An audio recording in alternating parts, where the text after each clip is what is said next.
So we're going to 3D print a holder for the phone so that when we're filming, because we're using phones to film at the moment, it's easier to hold on to the phone without dropping it and getting fingers in front of the camera and that sort of thing. And it also has a stand.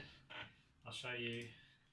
It is something we download from a website called Thingiverse, which is a website full of different things you can 3D print. Here's a picture of the phone holder, and it's got a couple of latches either side with some gears. There's all the components. That's over-engineered for a phone holder. Some people use have you seen polystyrene cups? Yeah. So the awesome thing about this one is there are no other fasteners needed. We can just 3D print this and use it, and it assembles itself. It's got 3D printed nuts and bolts and everything, so that's pretty cool. So I'm going to print that. And while that's printing, we're going to do some work tidying up our garage space so that we can do some more making in there.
Okay, now that we've done the slicing on Cura, we can begin printing. So I'm just going to show you what we do every time we 3D print something.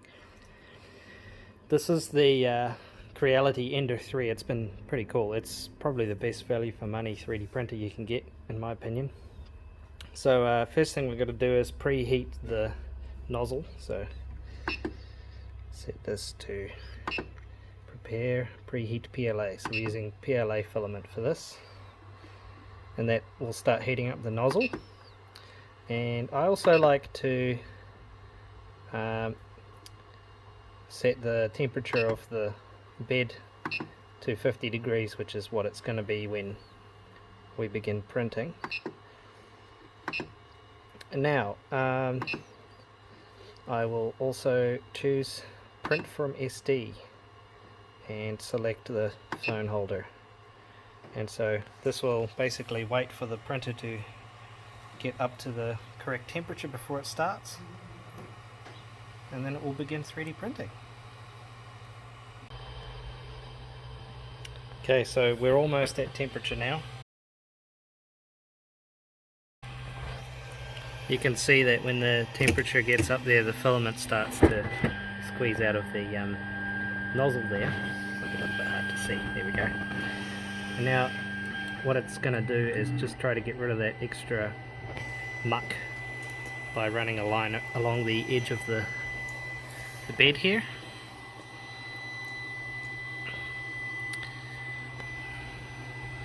And basically once that line has been printed, it begins the actual part.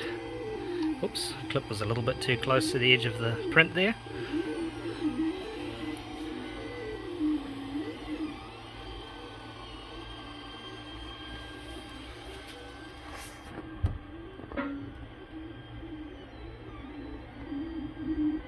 So we're printing on a glass bed that came with this printer. We chose it as an option when we bought it. So you'll notice that the fan is off at the moment, because the fan is always off for the first layer, or at least I like to use that default. It just helps to get the PLA to adhere to the bed on the first layer if it's nice and hot and not cooled down too quickly, and the lines also merge together properly when that's the case. I always like to take this little bit of test bit off in the end, but I think I might leave it on just this time because it goes so close to the edge. Okay.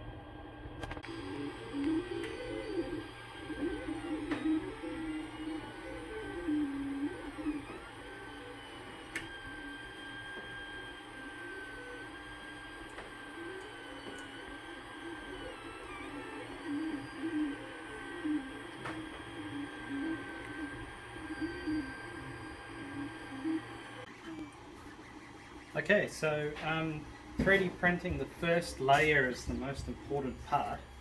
If you've got a good first layer, then it means that it's going to set up a good foundation for the rest of the 3D print.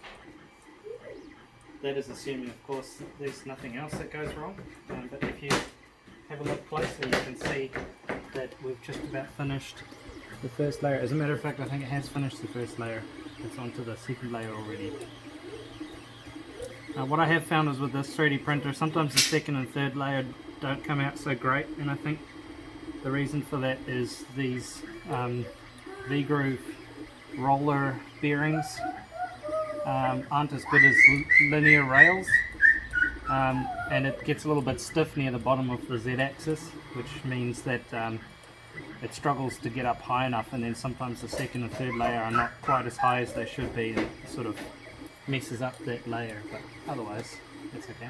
So what we're going to do is we're going to tidy up the garage, this little bit here. We've got these chairs which were moved into the garage when we were trying to show our house for selling it, but we've decided not to sell it at this point. So we're going to move these chairs back into the living room and make up a bit more space here for us to work. As you can see, there's quite a lot of stuff here that we need to move. And hopefully we can even park some of our cars back in here again, which would be nice. That's just crazy talk.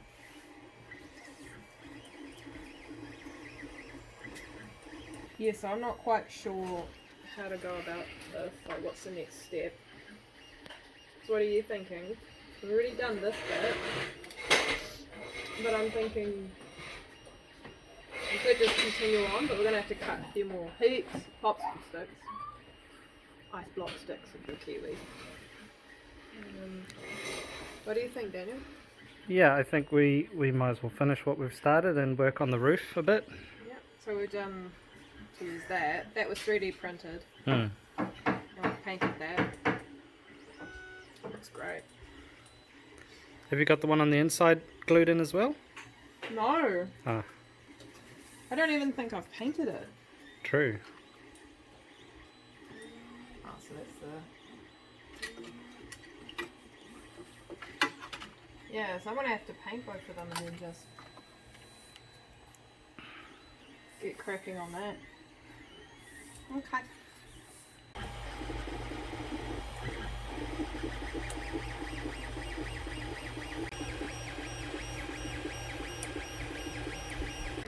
So as you can see, our pile of rubbish is amassing. Unfortunately, due to the lockdown, we can't make it out to the dump. So I'm going to have to store it here for the time being. So those armchairs that were here have been moved. They're now in the living room. As you can see, we still have a lot of things in the garage left to move though, and a lot of it's actually rubbish. So there's quite a few things here that can go to our little pile around the corner behind the garage.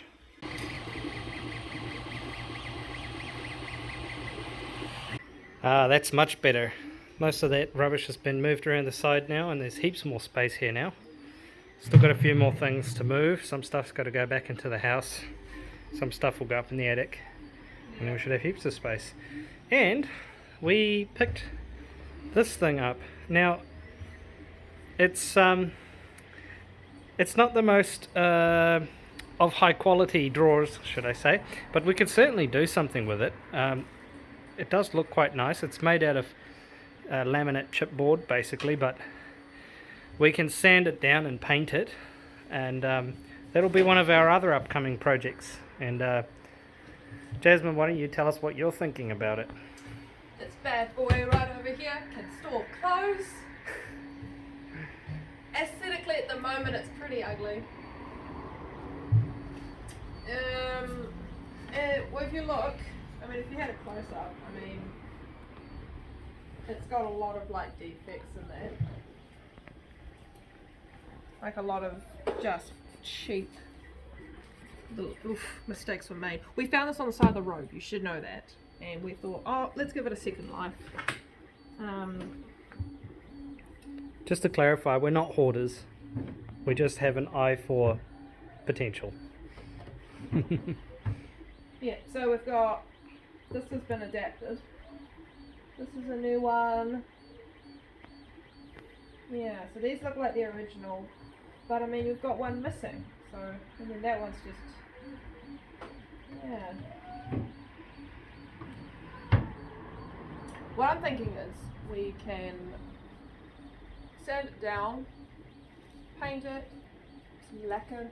I don't know, what do you think, babe? Yeah, or we could even paint it some colours. I don't think a lacquer would work because it's made out of chipboard, unfortunately. So we're going to have to paint it something that's not transparent. Probably we could go with white. You reckon white? Yep. Could go with white, or we could even do black or something quite dramatic. Do you want black? Yep. Or we I could was do thinking red. There are many different options. It could be Why some. not use these colours? Like, wow. Yeah, we could use some like the colours that you used on your painting. Wouldn't that look really cool? These colours. Yeah. Might need to get a bit more of that. This is great paint. It is. It's awesome. Rosine do make some of the best paints. We're not sponsored by them or anything, but No. it's just our personal This was opinion. sometimes they have half price sale on test pots. That's when you go in. Yeah. What becomes $4 becomes $2. And you think, better buy twice as much. Okay. Well, cleaning out here, there's some toys stored in the garage, and we've got this little activity station here. And I think Jemima might quite enjoy it in the next few months. So it's got a broken wheel. This came off at some point, and we've lost the bolt. So I think I'm going to give a go at fixing this. So I found these inserts that I've used on other projects like the bedside bassinets and Lollycart that I made for Iraha. And these should be able to go in here quite easily, and then we should be able to use these countersunk cap screws to hold the wheel on. Okay, I found the appropriate Allen key.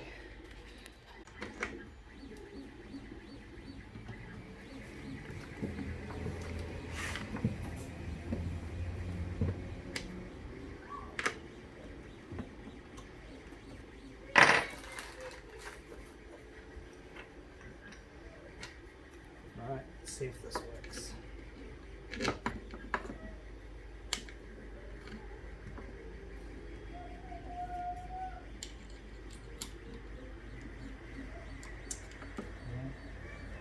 Only problem is it's probably going to undo this screw.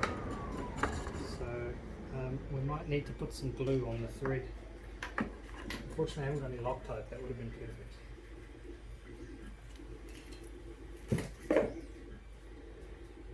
Okay, you can cut it. Some Minute Weld instant setting epoxy, that should do the trick. But this screw is never coming out again, let's put it that way. So. Do you think the kids will look back and go, oh, I wish I could rip that wheel off? I doubt it somehow.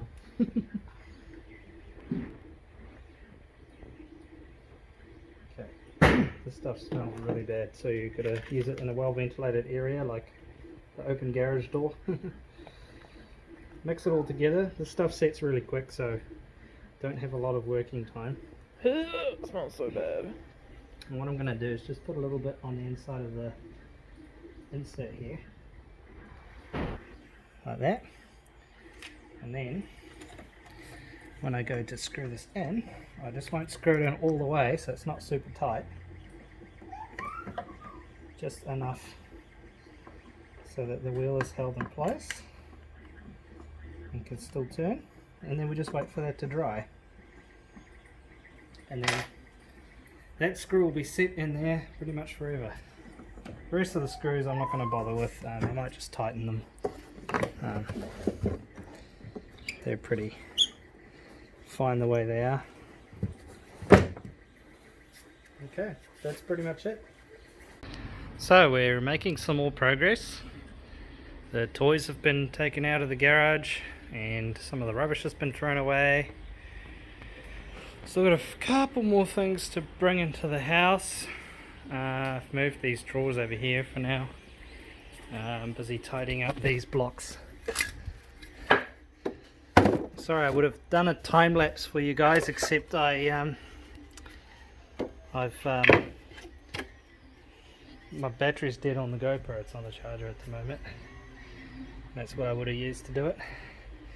So next time I'll do a time lapse when I do something, so you can watch it all in fast motion. Unfortunately, 2.5 hours in, we've had a bit of an incident. So I'm going to have to start this print again. I think this corner is just a little bit too low, so it wasn't quite adhering to the bed properly. So let's do it again. Alright, I think we're mostly done for the day. 2 big black sacks of rubbish, and still a bunch of stuff in this corner that needs to be tidied up. But yeah, it's starting to look a lot better, a lot more space.